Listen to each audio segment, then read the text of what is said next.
Hi friends, അപ്പോൾ മറ്റൊരു ഡിസൈനിലേക്ക് എല്ലാവർക്കും സ്വാഗതം. ഇപ്പോൾ പുറത്ത് നല്ലൊരു മഴയുണ്ടായിരുന്നു. ആ സമയത്താണ് എന്നെ വീഡിയോ എഡിറ്റ് ചെയ്യുന്നത്.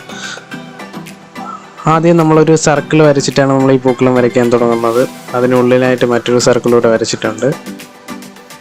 അപ്പോൾ ഈ ഡിസൈൻ എനിക്ക് തോന്നുന്നു ഇപ്പോൾ അപ്ലോഡ് ചെയ്തതിൽ ഏറ്റവും സിമ്പിളായിട്ടുള്ളൊരു ഡിസൈൻ ആയിരിക്കും ഇത്. 2 സർക്കിളാണ് നമ്മളിപ്പോൾ വരച്ചിട്ടുള്ളത്. ഉള്ളിലും ഒരു സർക്കിളൂടെ വരയ്ക്കാം. ഓക്കെ, ഇപ്പോൾ ടോട്ടൽ നമ്മൾ 3 സർക്കിളാണ് ഇവിടെ വരച്ചിട്ടുള്ളത്. ഒരുപാട് സർക്കിളുള്ള ഒരു ഡിസൈനാണ്. നമ്മളെപ്പോഴും സെൻറ്റർ പോർഷൻ മാർക്ക് ചെയ്തിട്ട് വേണം ഇത് വരയ്ക്കാനുള്ളത്. ഇനി നേരത്തെ വരച്ച സർക്കിളായിട്ട് ചുറ്റുമായിട്ട് ഇതുപോലത്തെ ഡിസൈൻ, ഒരു ട്രയാങ്കിൾ പോലത്തെ ഡിസൈൻ ആ സർക്കിളിന് ചുറ്റും ഇതുപോലെ വരച്ചെടുക്കുക. ഇനി വരച്ചെടുത്ത ശേഷം ബാക്കിയുള്ള ഭാഗങ്ങൾ കൂടി ഡിസൈൻ വെച്ച് ഫില്ല് ചെയ്ത് കഴിഞ്ഞാൽ നമുക്കൊരു എന്താ പറയുക, ഒരു സ്റ്റാർ പോലെ ഇതുപോലെ കിട്ടും. ഓക്കെ, നമ്മൾ ഉള്ളിൽ ഒരു സ്റ്റാറാണ് വരയ്ക്കാൻ ഉദ്ദേശിച്ചിട്ടുള്ളത്. അപ്പോൾ നമ്മൾ എന്താ പറയുക, ഒരു ട്രയാങ്കിളിൻ്റെ പോർഷനാണ് നമ്മൾ ഉള്ളിൽ വരയ്ക്കേണ്ടത്. അപ്പോൾ അതിനായിട്ട് നമ്മൾ ആദ്യം ഒരു ട്രയാങ്കിൾ വരയ്ക്കുക.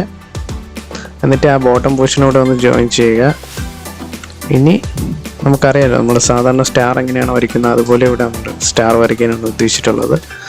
നമ്മളിനി ബാക്കിയുള്ള പോർഷനോടെ ഇതുപോലെ വരച്ചെടുക്കാവുന്നതാണ്. മുകളിൽ ഒരു സ്ട്രെയിറ്റ് ലൈൻ വരച്ചു, താഴെയും ഇതുപോലെ ജോയിൻ ചെയ്ത് എടുത്തു കഴിഞ്ഞാൽ നമുക്കൊരു ട്രയാങ്കിൾ താഴെ വശത്തോട്ട് ഇരിക്കുന്ന ഒരു ട്രയാങ്കിൾ നമുക്ക് കിട്ടും. അപ്പോൾ നമ്മളൊരു സ്റ്റാർ, കറക്റ്റ് ഒരു സ്റ്റാർ നടുക്ക് കിട്ടിയിട്ടുണ്ട്. ബാക്കിയുള്ള പോർഷൻ വരച്ചിട്ടുണ്ട്. ഇനി കുറച്ച് എന്താ പറയുക, കുറച്ച് ഡിസൈനോട്ട് ചെയ്യാനുണ്ട്.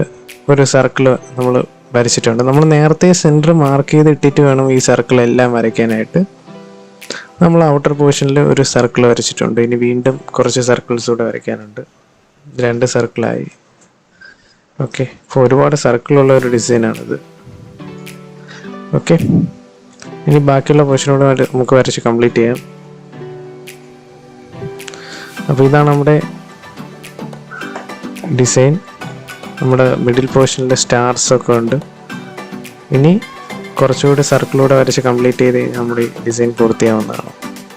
ഇതൊരു സർക്കിളൂടെ വരയ്ക്കാനുണ്ട്, അതുകൂടെ വരച്ച് കംപ്ലീറ്റ് ചെയ്യുക. നമ്മൾ ഈ സർക്കിൾ വരച്ചിട്ട് അതിൻ്റെ ഉള്ളിലായിട്ട് വേണമെങ്കിൽ കുറച്ചുകൂടി ഡിസൈൻ നമുക്ക് അതിനകത്ത് ചെയ്യാൻ പറ്റും. അത് പൂവ് ഇടുമ്പോഴത്തേക്ക് നമുക്ക് ഡിഫറെൻറ്റ് ഷെയ്ഡ്സ് നമുക്ക് ഓരോ സൈഡ് വശത്തായിട്ട് കൊടുക്കാൻ പറ്റും. ഇപ്പോൾ വരയ്ക്കുമ്പോൾ ഇത്രയും വരച്ചാൽ മതി. ബാക്കി ഡിസൈൻസ് എല്ലാം നമുക്ക് പൂവ് വെച്ച് ആഡ് ചെയ്യാൻ പറ്റും. അപ്പോൾ ഇത്രയേ ഉള്ളൂ. വളരെ സിമ്പിളായിട്ടുള്ളൊരു ഡിസൈൻ തന്നെയാണിത്. അപ്പോൾ തീർച്ചയായിട്ടും ട്രൈ ചെയ്ത് നോക്കുക. നമ്മുടെ പൂക്കളം ഫോട്ടോഗ്രാഫി കോൺടെസ്റ്റ് ഈ ചാനലിലൂടെ നടക്കുന്നുണ്ട്. തീർച്ചയായിട്ടും എല്ലാവരും പാർട്ടിസിപ്പേറ്റ് ചെയ്യാൻ നോക്കുക. പിന്നെ നമ്മുടെ പുതിയ ചാനലിലൂടെ ഗീവേഴ്സൊക്കെ വരുന്നുണ്ട്. അപ്പോൾ എല്ലാവരും പുതിയ ചാനലും സബ്സ്ക്രൈബ് ചെയ്യാൻ നോക്കുക. അപ്പോൾ അടുത്ത വീഡിയോ കാണുമ്പോൾ ഇറ്റ്സ് ബൈ ഫ്രം പൂക്കളം ടീം.